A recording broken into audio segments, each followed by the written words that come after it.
സംസ്ഥാനത്ത് ഇന്നും മഴ കനക്കും. 7 ജില്ലകളിൽ യെല്ലോ അലർട്ട്. മത്സ്യബന്ധനത്തിന് വിലക്ക്.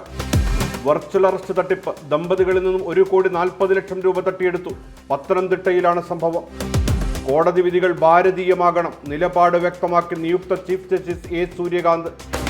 തദ്ദേശ തെരഞ്ഞെടുപ്പ് സൂക്ഷ്മ പരിശോധന അവസാനിച്ചു. സംസ്ഥാനത്താകെ സ്ഥാനാർത്ഥികൾ 98,451. തിങ്കളാഴ്ച 3 മണിവരെ പത്രിക പിൻവലിക്കാം. ശബരിമല സ്വർണ്ണക്കൊള്ള നടൻ ജയറാമിനെ സാക്ഷിയാക്കും. സീമാഞ്ചലിനെ പരിഗണിച്ചാൽ NDAക്ക് പിന്തുണയെന്ന് അസദുദ്ദീൻ ഉവൈസി. SIR-നെതിരെ രൂക്ഷ വിമർശനവുമായി പരകാല പ്രഭാകർ. ഇത് NRCയുടെ രൂപമാറ്റം. രാജ്യത്തുണ്ടാകാൻ പാടില്ലായിരുന്നു എന്ന് കരുതുന്നവരെ ഇല്ലാതാക്കുകയാണ് ഇതിലൂടെ ലക്ഷ്യമിടുന്നത്. ഏതു തരത്തിലുള്ള ഭീകരവാദത്തെയും ശക്തമായി നേരിടണം. ഇന്ത്യൻ നിലപാടിനെ പിന്തുണച്ച് G20 സംയുക്ത പ്രഖ്യാപനം.